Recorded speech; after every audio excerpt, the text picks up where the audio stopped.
தொடர்ந்து நல்ல விதை அப்படிங்கிற தலைப்பின் கீழ் நான் உங்கள் கூட பல வாரங்களாக ஒரு குறிப்பிட்ட தியானத்தை செஞ்சுட்டு வரேன். நல்ல விதைன்னா என்ன? நம்முடைய ஆண்டவராக இயேசு கிறிஸ்து பேசின வார்த்தைகள், அவருடைய உபதேசங்கள். இந்த பூமியிலே தேவனுடைய குமாரன் மனுஷனாய் வாழ்ந்தபோது அவர் வாயிலிருந்து புறப்பட்டு வந்த வார்த்தைகளை தான் நம்ம தியானிச்சுட்டு இருக்கோம். அதற்கு தலைப்பு நல்ல விதைன்னு கொடுக்க தேவன் கிருபை செய்திருக்கிறார். இன்றைக்கும் கொஞ்ச நேரம் உங்கள் கூட நான் என்ன பேச போகிறேன் அப்படின்னா, லூக்கா சுவிசேஷம் 6ஆம் அதிகாரம் 26ஆம் வசனத்திலிருந்து கிட்டத்தட்ட 37ஆம் வசனம் வரைக்கும் கர்த்தர் ஒரு குறிப்பிட்ட காரியத்தை குறித்து பேசுவதை பார்க்கிறோம். கிட்டத்தட்ட 27 லூக்கா சுவிசேஷம் 6ஆம் அதிகாரம் 27லிருந்து 36 வரையிலும் இத்தனை வசனங்களும், கிட்டத்தட்ட இந்த 9 வசனங்களும் ஒரு குறிப்பிட்ட காரியத்தை மீண்டும் மீண்டும் பேசிக்கொண்டே இருக்கிறது. அது என்னன்னா அன்பு, சிநேகம். ஆண்டவர் சொல்கிறாங்க, அன்புள்ளவங்களா இருங்க, சிநேகம் உள்ளவங்களா இருங்க, எல்லாரையுமே நேசிங்க, யாரையுமே நீங்கள் பகைச்சிடாதீங்க, யார் மேலும் உங்களுக்கு வீணான கசப்பு வந்துடக்கூடாது அப்படின்னு சொல்கிறத பார்க்குறோம். அதில் குறிப்பாக ரொம்ப ஆழமாக ஒரு காரியத்தை ஆண்டவர் அழுத்தமாக சொல்கிறாங்க. நான் வாசிக்கிறேன் பாருங்கள். அந்த 27 ஆரம்பம் ரொம்ப பியூட்டிஃபுல்லாக இருக்கும். 27ஆம் வசனம் ஆரம்பமே, எனக்கு செவி கொடுக்கிற உங்களுக்கு நான் சொல்லுகிறேன். கர்த்தருக்கு செவி கொடுக்கிறவங்க யார்? கர்த்தருடைய பிள்ளைகள் தான். கவனிக்கிறீங்களா? யாரோ ஒருவர் அவருக்கு செவி கொடுக்க மாட்டாங்க. யார் அவரை நம்பி, யார் அவரை விசுவாசித்து, யார் அவருக்கு பின்னால் போக ஆயத்தமாக இருக்கிறாங்களோ அவங்க தான் அவருடைய வார்த்தைகளுக்கு செவி கொடுப்பாங்க. ஆண்டவர் என்ன சொல்கிறாங்க பாருங்கள், எனக்கு செவி கொடுக்கிற உங்களுக்கு நான் சொல்லுகிறேன், உங்கள் சத்துருக்களை சிநேகியுங்கள், உங்களை பகைக்கிறவர்களுக்கு நன்மை செய்யுங்கள், உங்களை சபிக்கிறவர்களை ஆசீர்வதியுங்கள், உங்களை நிந்திக்கிறவர்களுக்காகவும் ஜெபம் பண்ணுங்கள். இப்படி சொல்லிட்டு வரும்போது, உன்னை ஒரு கன்னத்தில் அறைகிறவனுக்கு மறுகன்னத்தையும் கொடு, உன் அங்கியை எடுத்துக்கொள்ளுகிறவனுக்கு உன் வஸ்திரத்தையும் எடுத்துக்கொள்ள தடை பண்ணாதே, உன்னிடத்தில் கேட்கிற எவனுக்கும் கொடு, உன்னுடையதை எடுத்துக்கொள்ளுகிறவனிடத்தில் அதை திரும்ப கேளாதே. இப்போ தான் முக்கியமான வசனம் ஒன்று, இதை தான் தியானிக்க போகிறோம். மனுஷர் உங்களுக்கு எப்படி செய்ய வேண்டும் என்று விரும்புகிறீர்களோ அப்படியே நீங்களும் அவர்களுக்கு செய்யுங்கள். அப்படியே தொடர்ந்து அதான் வருது. அதை கடைசியாக முடிக்கும்போது 36ஆம் வசனத்தில் அழகாக முடிக்குது பாருங்கள். ஆகையால் உங்கள் பிதா இரக்கமுள்ளவராய் இருக்கிறது போல நீங்களும் இரக்கமுள்ளவர்களாக இருங்கள். ஹல்லேலூயா.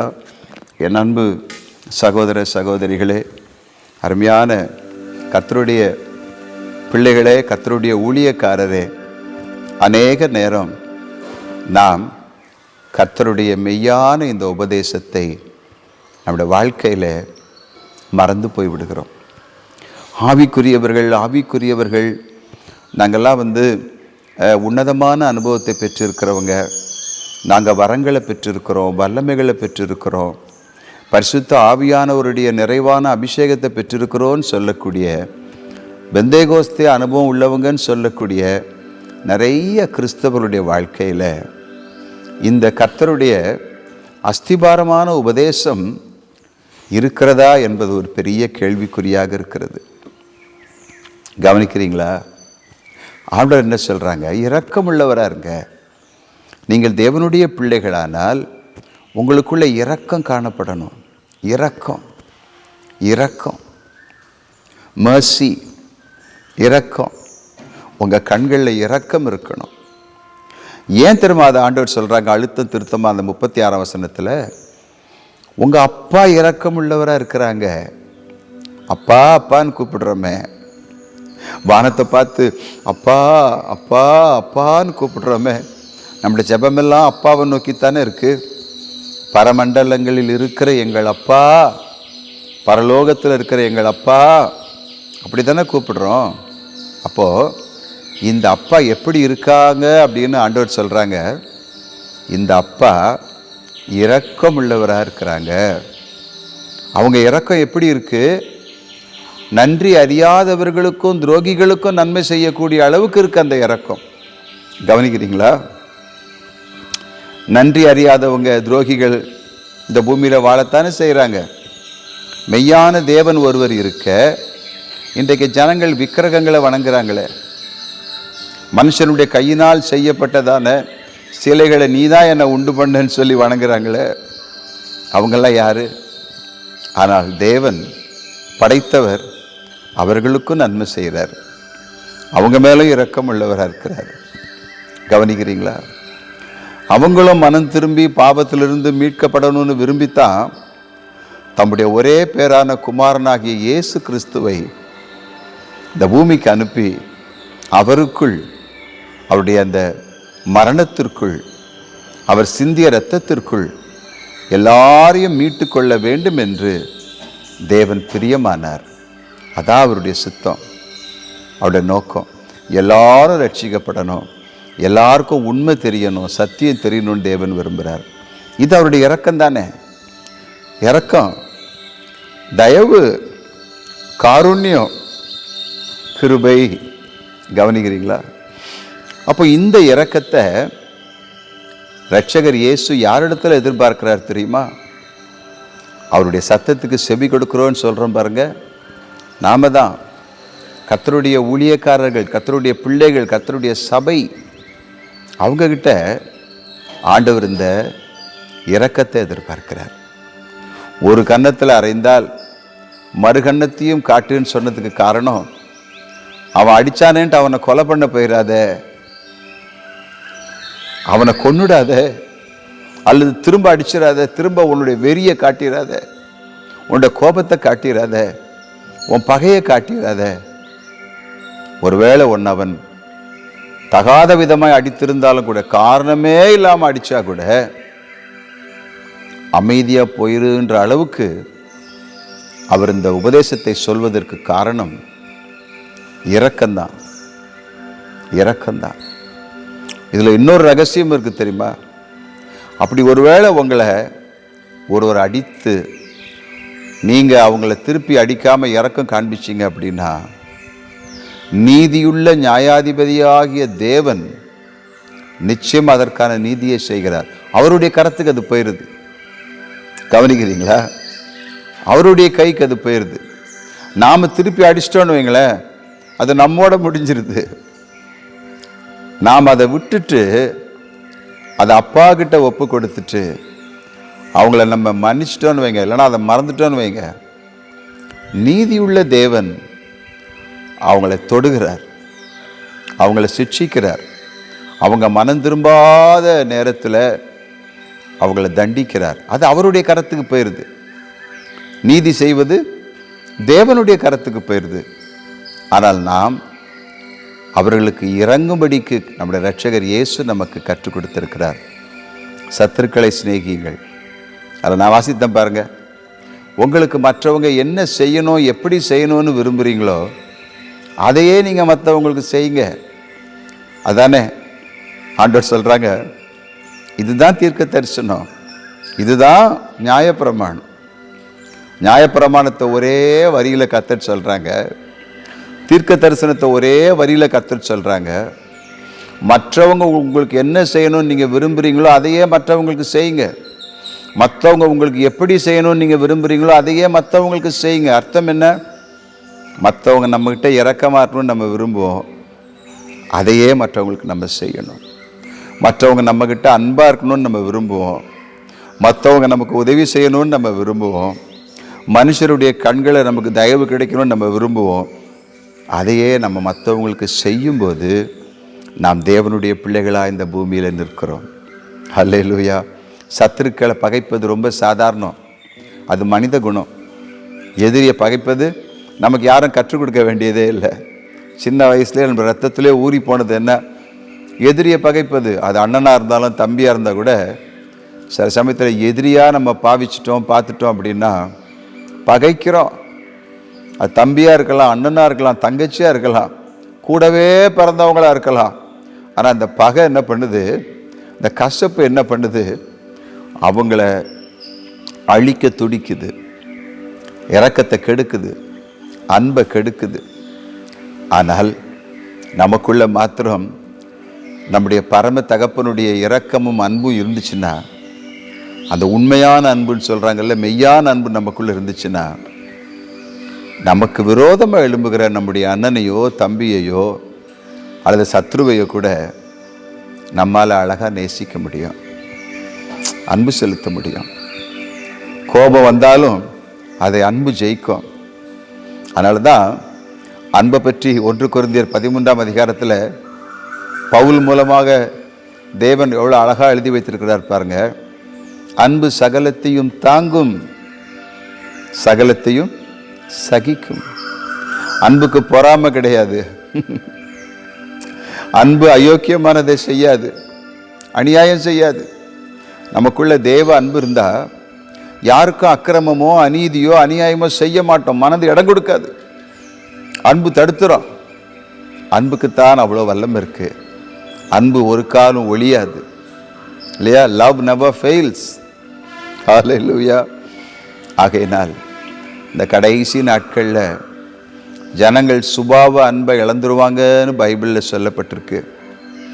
உன்னதமான அனுபவத்துக்கு போகிறோம், நாங்கள் ரொம்ப ஆவிக்குரிய அனுபவங்களுக்கு போகிறோன்னு சொல்லி இன்றைக்கு நிறைய உலக பிரகாரமான காரியங்களில் இருக்கக்கூடிய மேன்மையை பார்த்து திரிகிறோம். பிரசங்கமெல்லாம் பாருங்கள், இன்றைக்கு வரக்கூடிய நிறைய பிரசங்கங்கள் உலக ஆசீர்வாதம், உலக ஆசீர்வாதம், உலக ஆசீர்வாதம், உலக ஆசீர்வாதம்.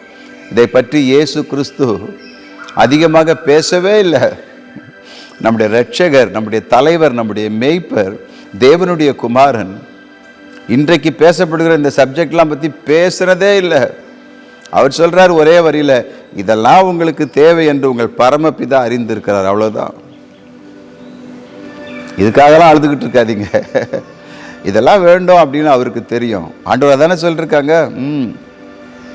உலக பொருளுக்கும் தேவனுக்கும் ஊழியம் செய்ய ஒரு மனுஷனால முடியாது. யாராவது ஒருவரை பின்பற்ற வேண்டும். நாம் தேவனை பின்பற்றினால் நம்முடைய தேவைகளை தேவன் சந்திக்கிறார். உலகத்தை பின்பற்றினால் அதற்காக நாம போராட வேண்டியதா இருக்கிறது. அதற்காகவே நாம் தேவனை தேட வேண்டியதா இருக்கிறது இல்லையா? ஒரு மனிதனுக்குள்ள உலக ஆசை, ஆடம்பரங்கள், அதுக்காகவே ஜெபித்து ஜெபித்து ஜெபித்து கடைசியில் தன்னுடைய கனி நிறைந்த வாழ்வை மறந்து போய் விடுகிறார்.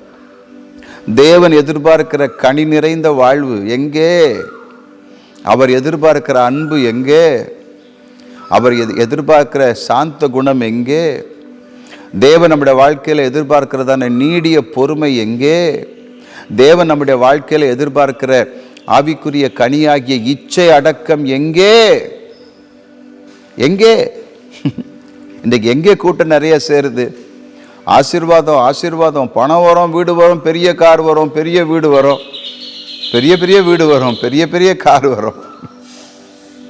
இயேசு கிறிஸ்து அதை பற்றி பேசவே இல்லை. இரட்சகர் பேசியதெல்லாம் இரக்கமாக இருங்க, அன்பாக இருங்க, கனி இருக்கட்டும் உங்கள் வாழ்க்கையில்.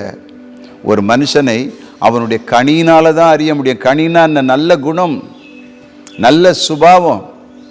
ஒரு மனுஷனை எப்படி அறிந்து கொள்ள முடியும் நல்லவனா கெட்டவனான்னு?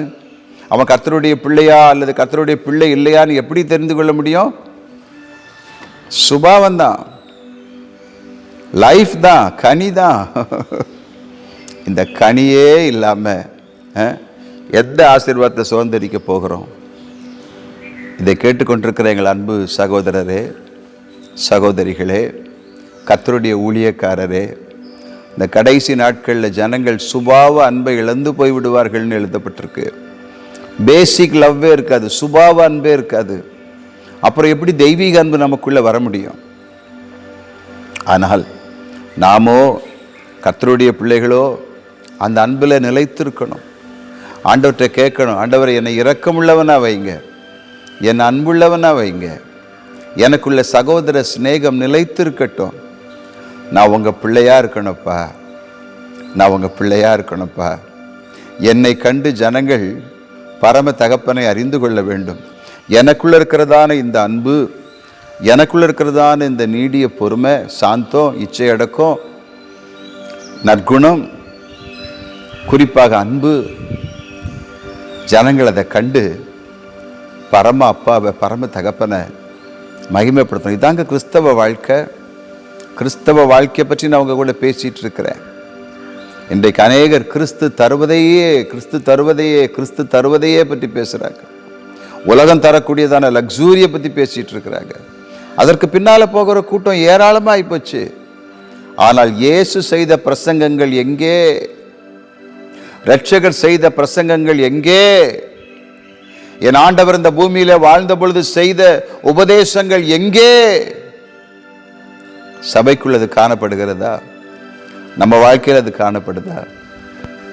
கனியை கேளுங்க, நல்ல குணங்களை கேளுங்க, நல்ல சுபாவத்தை கேளுங்க. ஆசீர்வாதம் தன்னை போல பின்தொடர்ந்து வரும். நம்முடைய தேவைகள் தானாக சந்திக்கப்படும். நமக்கு ஒரே ஒரு தேவை உண்டு. சாக வரைக்கும் தேவன் தான் நம்முடைய தேவையா இருக்கணும். அதைத்தான் தாவீது செய்தார். தாவீது என்ன சொன்னாங்க? ஆண்டவரே, அதிகாலையில் நான் உம்மைத்தான் தேடுகிறேன். மான்கள் நீரோடைகளை வாஞ்சித்து கத்துமே, கதருமே, தாகத்தினால கத்துமா ஆண்டவரே, அதே போல என் ஆத்துமா உம்மைத்தான் வாஞ்சித்து கதறுகிறது. எத்தனை மகிமையோடு கூட வாழ்ந்தார். தாவீதுடைய முடிவை பற்றி பைபிளில் எழுதப்பட்டிருக்கு, படிச்சு பாருங்க. மகிமையான முடிவு, கனமுள்ள ஒரு முடிவு, நீடிய ஆயுள். ஆனால் அவர் தேடினது தேவனை மட்டும்தான். அவர் பாவம் செய்த பொழுது கூட, பச்சை பாலத்தில் பாவம் செய்தார். அந்த பாவம் செய்த போது கூட 51ஆம் சங்கீதத்தில் திரும்ப சொல்றாரு, ஆண்டவரே, பாவம் செய்தது நான் தான். நீங்க உங்க சமூகத்தை விட்டு என்னை தள்ளாமலும் உங்க பரிசுத்த ஆவியை என்னை விட்டு எடுத்துக்கொள்ளாமலும் இருங்கப்பா. இரட்சண்யத்தின் சந்தோஷத்தை திரும்ப எனக்கு தந்து உற்சாகமான ஆவி என்னை தாங்கும்படி செய்யுங்கப்பா. இதெல்லாம் Christian basic life.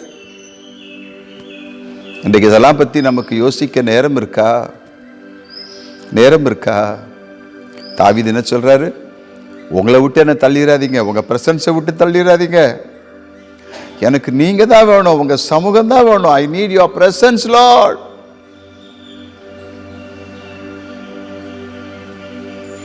What a wonderful testament. என்ன அழகான கர்த்தருடைய வார்த்தைகள், தாவீதினுடைய அறிக்கை. என் அன்பு சகோதர சகோதரிகளே, ஒரு ரகசியத்தை மறந்துடுறோம். கர்த்தர் நம்மோடு கூட இருந்தால் எல்லாமே நமக்கு இருக்கும். சமாதானம் இருக்கும், சுகம் இருக்கும், மகிழ்ச்சி இருக்கும், பரிபூர்ண நன்மைகள் இருக்கும். அவரை தான் தேடணும். கர்த்தர் நிச்சயமாகவே தம்மை தேடுகிறவர்களுக்கு தம்மை வெளிப்படுத்துகிறார். பரிசுத்தவான்கள் அவரை தான் தேடினாங்க. மோசேயை பற்றி பைபிளில் போட்டிருக்கு, மோசே அவருடைய மகிமையை பார்க்க விரும்புகிறார். மோசே மட்டுமில்லை, தாவீதும் அப்படித்தான். உங்களுடைய ஆலயத்திலே உங்களுடைய மகிமையை பார்க்க விரும்புகிறேன். கவனிக்கிறீங்களா? பவுல் இன்னும் ஒருபடி மேல, என் தேகத்தையே விட்டு பிரிந்து என் இயேசுவோடு கூட வாழ விரும்புகிறேன். அல்லேலூயா.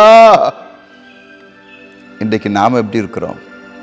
யார் வேணும் நமக்கு? யார் வேணுங்க?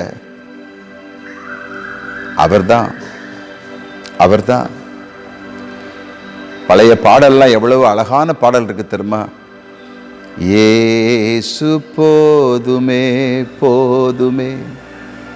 எத்தனையோ பணக்காரங்க அவங்க பிள்ளைகளுடைய வாழ்க்கை கெட்டு போனதை எண்ணி கண்ணீர் விடுறதை நான் பார்த்துருக்கிறேன். கோடீஸ்வரர்கள். நம்ம இன்றைக்கு எதை ஆசீர்வாதம் தேடி ஓடிட்டு இருக்கிறோமோ அந்த பணம் நிறைய உள்ளவங்க பிள்ளைங்க வாழ்க்கை கெட்டு போச்சேன்னு சொல்லி கண்ணீர் விடுறதை பார்க்கிறேன். பணம் ஒரு சதம் அல்ல, பணம் தேவைதான். அதற்காக தேவனுக்கு பின்னால ஓடினா அந்த பணமே நாளைக்கு ஆபத்தாயிரும். எஸ், அப்படித்தான் பைபிள் சொல்லுது. போதும் என்கிற மனதுடனே கூடிய தேவ பக்தி மிகுந்த ஆதாயம். எதை வச்சு சொல்றாரு அவரு? பண பிரியரை வச்சு சொல்றாரு, செல்வ பிரியர் அடிப்படையா வச்சு சொல்றாரு. சில பேர் இப்படி இந்த பண ஆசையினால என்ன பண்றாங்களாம், விசுவாசத்தையே அழித்துக் கொள்றாங்கன்னு பவுல் சொல்றாரு. பைபிள்ல தானே எழுதியிருக்குது. ஆகையினால் நமக்கு தேவை முதலாவது நம்முடைய ஆண்டவர் தான். அவர் நமக்குள்ள இருந்தா நம்முடைய உள்ளத்துக்குள்ள கனி இருக்கும், நல்ல குணம் இருக்கும், அன்பு இருக்கும், இரக்கம் இருக்கும், நீடிய பொறுமை இருக்கும், சமாதானம் இருக்கும், சந்தோஷம் இருக்கும், சாந்தம் இருக்கும், இச்சை அடக்கம் இருக்கும். கவனிக்கிறீங்களா? ஆகையினால் கர்த்தரை தேடுவோம். சரியா? அன்பும் இரக்கமும் நமக்குள்ளே காணப்படட்டும். ஆண்டவர் சொன்னது போல எதிரிகளையும் நேசிக்கக்கூடிய அன்பு நமக்குள்ளே இருந்தால் நாம் தேவனுடைய பிள்ளைகள். அப்பா இடத்துல இருக்கிற அந்த இரக்கம் நமக்குள்ள இருந்தால் நாம் அவருடைய பிள்ளைகள். அப்பாக்குள்ள இருக்கிற அன்பு நமக்குள்ள இருந்தால் நாம் அவருடைய பிள்ளைகள். அவர் நம்மோடு கூட இருப்பது நமக்கு ஆசீர்வாதம். உங்கள் இருதயம் கலங்காதிருக்கட்டும். நல்ல குணங்களை தேடுங்க, நல்ல கனிகளை தேடுங்க. கனி நிறைந்த வாழ்வு நம்ம இந்த உலகத்துக்கு தேவனுடைய பிள்ளைகள் என்று அடையாளம் காட்டும். நம்முடைய பணம் காட்டாது, நம்முடைய ஆடம்பரம் காட்டாது. உலக மனுஷர் எவ்வளவோ ஆடம்பரமாக இருக்கிறாங்க, பெரிய பெரிய பணக்காரங்களாக இருக்கிறாங்க. நம்முடைய குணம், நம்முடைய கனி, நம்முடைய நல்ல சுபாவம் உலகத்துக்கு நாம் தேவனுடைய பிள்ளை என்று காண்பிக்கும். ஜெபிக்கலாமா? கர்த்தருடைய முகத்தை நோக்கி பார்ப்போமா? பரிசுத்தமுள்ள எங்கள் பரம தகப்பனே, இந்த நல்ல ஆண்டவரே, ஜெப நேரத்தில் கர்த்தர் எங்களோடு கூட பேசி உம்முடைய வார்த்தைகளுக்காய் ஸ்தோத்திரம். இந்த வார்த்தைகளின்படி நாங்கள் ஒருவரை ஒருவர் நேசிக்க, மற்றவங்க எங்களுக்கு என்ன செய்யணும்னு விரும்புகிறோமோ அதையே நாங்கள் மற்றவர்களுக்கு செய்யக்கூடிய நல்ல இருதயத்தை எங்களுக்கு தாரும். ஆண்டவரே, நாங்கள் கனி நிறைந்த வாழ்க்கை வாழ இதன் மூலமாக உங்கள் நாமம் பூமியிலே மகிமைப்பட கிருபை செய்தருளும். எல்லா துதியும் கனமும் மகிமை நாங்கள் உங்களுக்கு ஏறெடுக்கிறோம். எங்கள் இரட்சகர் இயேசு கிறிஸ்துவின் நாமத்தில் ஜெபிக்கிறோம் எங்கள் நல்ல பிதாவே. ஆமென், ஆமென், ஆமென்.